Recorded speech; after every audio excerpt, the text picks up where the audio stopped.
They uninvited me from Christmas for not contributing. I was literally paying the mortgage. My sister's text sat on my screen like a slap. Don't bother coming Christmas Day if you're not going to contribute. I reread it 3 times, thumb hovering, and all I could hear was the dull thud of my own heartbeat in my ears and the kitchen tap dripping behind me, because I'd been meaning to fix it for weeks and hadn't. I was still in my work clothes, sweaty from the train ride home, and my laptop was open on the table with my bank app up, because I'd literally just paid the mortgage. Again, for the house my parents live in. The house my sister was texting me from. I didn't respond right away. I just stood there staring at the little payment successful check mark like it might change if I blinked hard enough. My palms were damp. The air conditioner clicked on, and that first cold gust hit my skin, prickly like my body couldn't decide whether to sweat or shiver. A new message came in before I'd even moved. Mom's upset. She says you never help. We're not doing this again. Again, like I'd been the one ruining Christmas, not the person silently keeping the lights on. It was a Tuesday night in mid-December, the kind of sticky Sydney summer night where everything feels louder and closer because the air is heavy, and I've been trying to talk myself into feeling festive. I bought a small box of those cheap plastic baubles for my apartment and hung them on a sad little plant because I don't have a tree. I'd even texted my mom earlier, need me to bring anything Christmas Day, because I still do that, like a dog that keeps coming back to a door that's been slammed in its face. My mom replied with a heart emoji and just you, which, in hindsight, was her way of asking for peace without having to defend me. Then my sister, Maddie, hit me with the don't bother coming message an hour after I paid the mortgage. Here's the part one need to explain, because I already know what some people will assume. No, I'm not a millionaire. No, I'm not some martyr who's single-handedly funding a mansion while my family lounges around drinking champagne. It's a normal suburban house in Western Sydney. 3 bedrooms, a lemon tree out back, a living room that always smells faintly like eucalyptus cleaner because my mom scrubs when she's anxious. I'm 28. I work full-time. I moved out when I was 23 because I couldn't breathe in that house anymore. Not because of the walls, but because of the roles. Maddie is 31, married, 2 kids, the busy mom who can do no wrong. My brother, Liam, is 26, finding himself, which mostly means working casually and turning up when there's food. My parents are in their late 50s. My dad had a back injury years ago that turned into chronic pain and patchy work. My mom works part-time at a pharmacy and pretends everything is fine until it isn't. The mortgage situation happened because of a perfect storm of bad timing and family pressure. 5 years ago, my parents were behind. Dad's injury meant his hours dropped, then his job went, then the savings drained. They didn't tell anyone until the bank letters started coming. Maddie was already married and living in her own place, and she reacted to the news like it was a personal inconvenience. Why would you do that? She kept saying, as if my parents had chosen financial stress as a hobby. Liam shrugged and said it'll work out. I was the one who sat at the kitchen table with my mom while she cried into a tea towel because she didn't want to ruin her eyeliner. I was the one who called the bank and sat on hold for 40 minutes. I was the one who listened to the options, hardship arrangement, refinance, sell, and felt my chest squeeze because all I could picture was my parents having to leave the only home we'd known, not because they were careless, but because life had punched them in the teeth and kept going. My dad, prideful as always, didn't want to sell. Maddie didn't want them to move because the kids loved Nana's house. Liam didn't want anything that required paperwork. And then everyone looked at me. I remember Maddie saying it like she was offering a compliment. You're the responsible one. You'll figure it out. What that translated to, in practice, was I became the solution. At first, it was temporary. Just help them catch up. Just cover a few months. Just until Dad gets work again. Just until the bank stops calling. I agreed because I didn't want my parents to lose their home, and because I believed, stupidly, that if I helped, they'd see me. They'd appreciate me. They'd stop treating me like the extra child who could be sacrificed for the family narrative. I set up direct payments to the mortgage. Not to my parents, because my dad didn't want handouts, but straight to the bank. It felt cleaner. Like I wasn't giving my parents money, I was helping with the account. That's the language my family likes. language that keeps pride intact while reality happens underneath. Months turned into years. Dad's work never fully came back. Maddie never offered to cover a chunk because kids are expensive. Liam would promise to chip in and then forget. My mom would thank me in small ways, packing leftovers for me, buying my favorite biscuits, texting "love you." But she would also do that thing where she asked me to keep it quiet because Dad's ego couldn't handle the truth. So my help became invisible. It existed, but it wasn't allowed to be acknowledged out loud. Meanwhile, at family events, Maddie would make comments about how I never contribute because I didn't bring enough food, or I didn't show up early enough, or I left before the kids melted down. It was never about money, apparently. It was always about effort, about being present, about being grateful. I started to feel like an ATM that was also expected to clap politely for everyone else. Last Christmas was the first time it got properly ugly. Maddie hosted. Big spread. Matching pajamas for her kids. A photo backdrop that said "Merry and Bright" in gold balloons. I turned up with a ham and a pavlova and a bag of presents and still got hit with, "Did you even help Mom wrap?" She was up late. I hadn't helped because Mom didn't ask me, because Mom doesn't ask me directly anymore. Mom tells Maddie, and Maddie decides what to relay, like she's the family manager. I remember sitting on Maddie's couch last Christmas, watching her husband open a bottle of champagne, while my bank notification buzzed in my pocket. Mortgage payment. I paid it while Maddie's kids ripped paper off toys, and everyone cheered. Then Maddie made a joke, half laughing, about how it must be nice not having responsibilities. And I had to bite the inside of my cheek to keep from saying, "I'm literally paying for the roof over Mom's head." I didn't say it. I kept it inside because if you tell the truth in my family, you're accused of making it about money. So this year, when Maddie texted me, "Don't bother coming if you're not going to contribute," something in me finally hit a wall. I typed, erased, typed again. My first draft was angry. My second draft sounded pathetic. My third draft was too long. My hands were shaking so much, I kept hitting the wrong letters. Finally, I wrote, "What do you mean by contribute?" She replied instantly like she'd been waiting. "You never help. You show up, eat, leave. Mom does everything." I'm sick of it. I stared at that. The audacity of it made me feel dizzy, like I'd stood up too fast. I could hear my neighbor's TV through the wall. Some game show applause. People laughing at something scripted. I wrote back, "I pay the mortgage." There was a pause, long enough that I knew she was reading it and deciding how to spin it. "Then what?" "No, you don't." My throat tightened. Not because she didn't know, because a part of me realized she could know, and it wouldn't matter.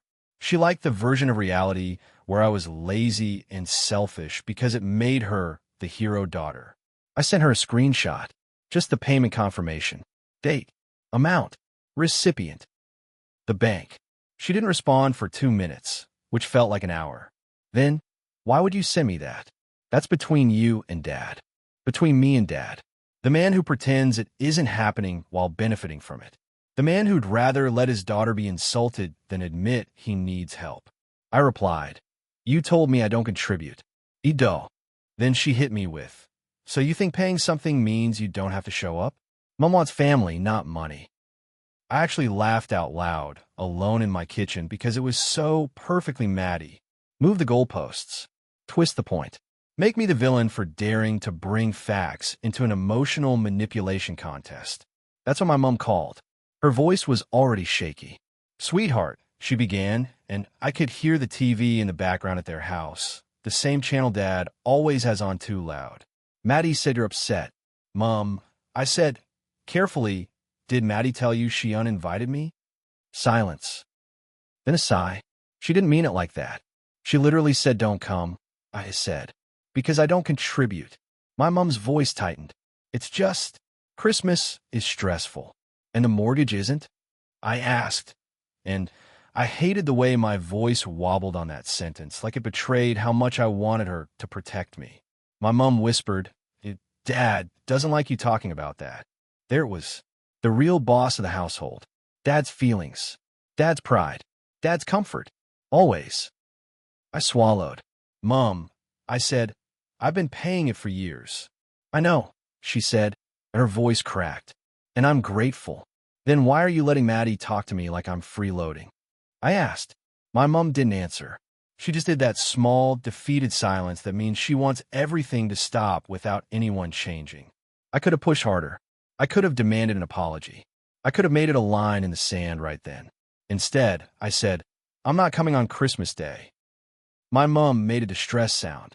Don't do that. I'm not doing anything, I replied, trying to keep my breathing steady. I'm just not walking into a house where I'm treated like a burden. My mom's voice went urgent. Maddie's just stressed. The kids, your dad. I'm stressed too, I said quietly. And no one cares unless I make it inconvenient. She started crying then.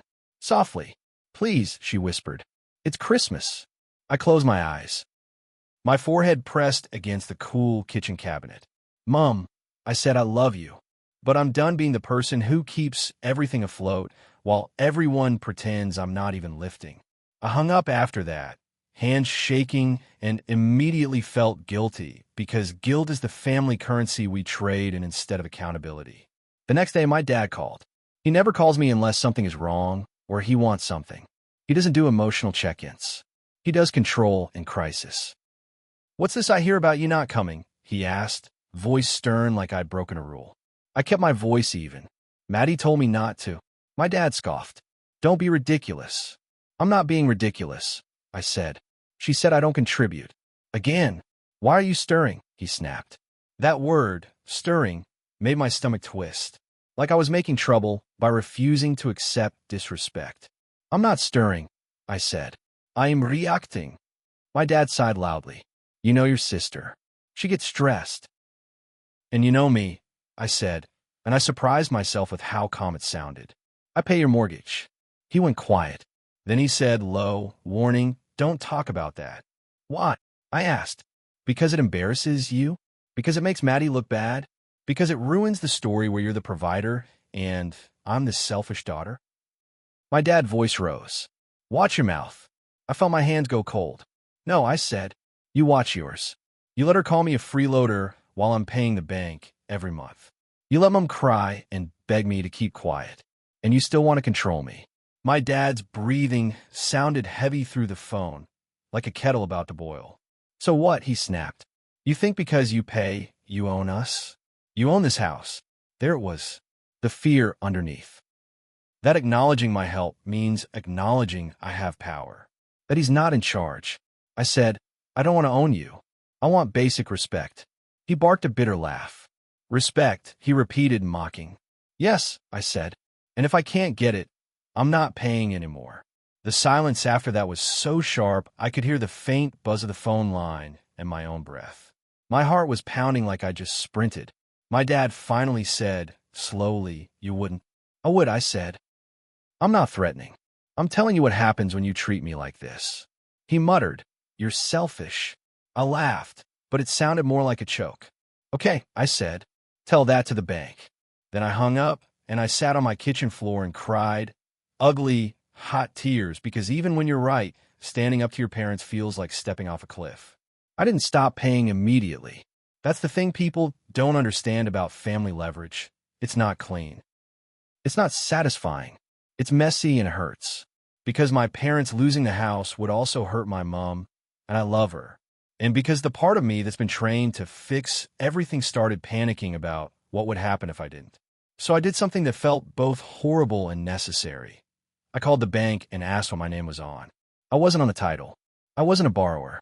I was just paying, voluntarily, like a fool with a standing order. The woman on the phone was kind but brisk. You can cancel your payments at any time, she said.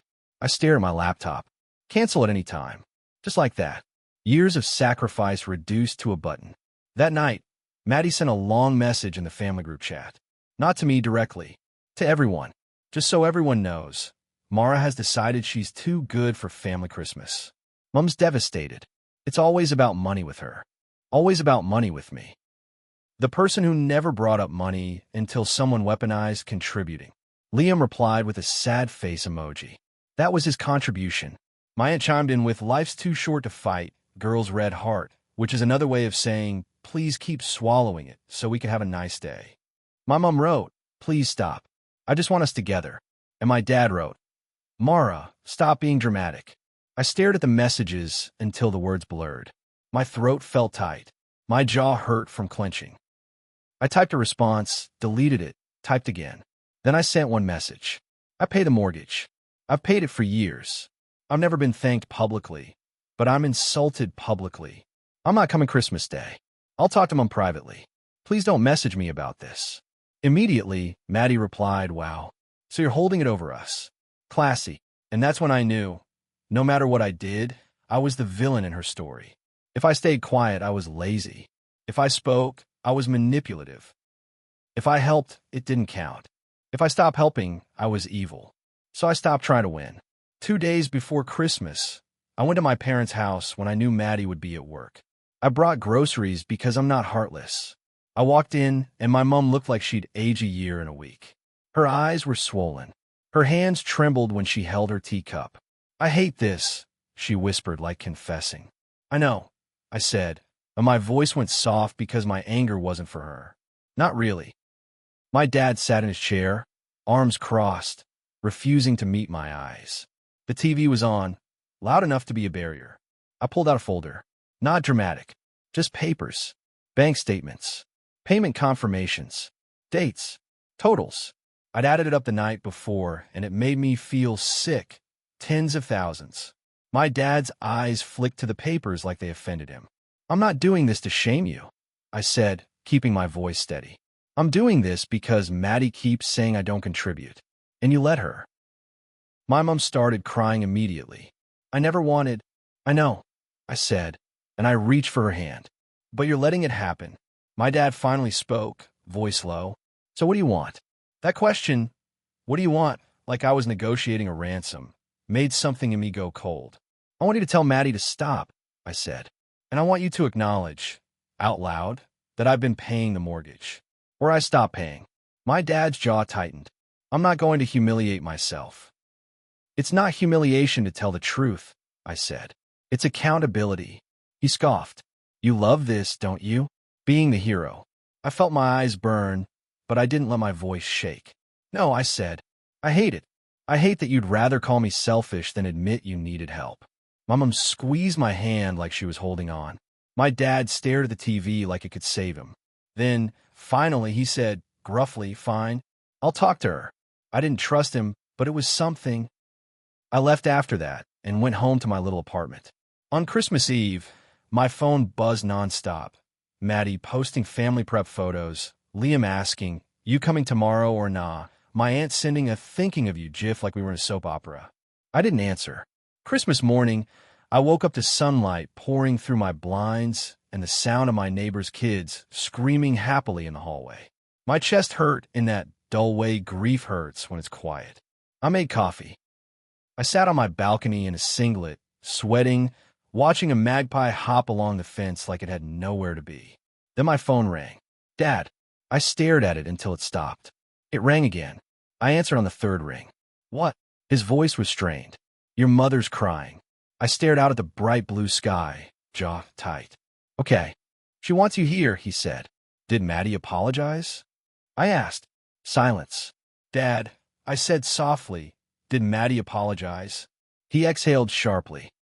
She said you're making everything about yourself. I actually laughed, a short, tired sound. Of course she did. Then my dad said quietly, I told her you've been paying. She didn't take it well. There was something almost satisfying in that, but it was drowned immediately by sadness. Because the truth didn't fix anything. It just changed who was angry. What does didn't take it well mean? I asked. My dad hesitated. She said if you have that kind of money, you should have offered more. She said you're trying to make her look bad. I closed my eyes. My throat tightened. The entitlement was so extreme, it was almost impressive. And what did you say? I asked. My dad's voice went rough. I told her to shut up. That stopped me. He cleared his throat like he hated himself for the vulnerability. I told her you've done more than any of us. I told her she owes you an apology. I told her I let it go on too long. My chest ached, sharp and hot. Dad, I started, but I didn't know what to do with that. He added quieter, I'm sorry. Not perfect, not poetic, but real enough that my eyes stung. I swallowed. Is Mom okay? I asked. She's upset, he said. But she's okay. I stared at my coffee cup. The surface was trembling slightly because my hands were. I'm not coming today, I said, and my voice was steady even though my body felt like jelly. I'm not walking into that house to be punished for telling the truth. My dad didn't argue. That's how I knew he meant it. He just said, all right. Then, after a pause, he said, awkwardly, can you come tomorrow? Just you and your mother. We'll do lunch. I took a breath. My mouth tasted like coffee and bitterness. Yes, I said. I can do that. After we hung up, I sat there for a long time in the sunlight, listening to distant fireworks someone was setting off early like a maniac, and I felt something settle in me. Not victory, not revenge, a boundary. Because here's the ending that doesn't sound satisfying, but is the truth. I didn't swoop in like a hero and save Christmas. I didn't show up in a blaze of glory and make everyone clap. I didn't cut my family off forever and ride off into the sunset. I just stopped letting them rewrite reality while I funded it. The next mortgage payment is due soon. I haven't decided yet if I'm continuing. My mom doesn't deserve homelessness because my sister is cruel and my dad is prideful. But I also don't deserve to be used as a silent foundation for a family that calls me a freeloader when it's convenient. So my plan, boring, adult, uncinematic, is this. I'm going to sit down with my parents and talk about refinancing, selling, or at least formalizing the arrangement so it's not a secret, shameful thing I do in the dark. I'm going to tell my dad I'm not hiding it anymore. I'm going to tell my mom I love her, but I'm not sacrificing myself to keep the peace. And I'm going to tell Maddie, if she ever speaks to me like that again, that I'm done. Because being uninvited from Christmas for not contributing when you're literally paying the mortgage does something to you. It makes you see how your family will happily eat the fruit of your labor while calling you selfish for holding the tree upright. And I'm tired. Tomorrow I'll go to lunch. I'll bring something small for Mom. I'll hug her. I'll probably cry in the car afterward. But I won't apologize for not showing up today. I won't pretend Maddie's text was just stress. I won't let Dad's pride turn my support into a dirty secret. If they want me in the family, they can have me as a whole person, not as a payment confirmation with legs.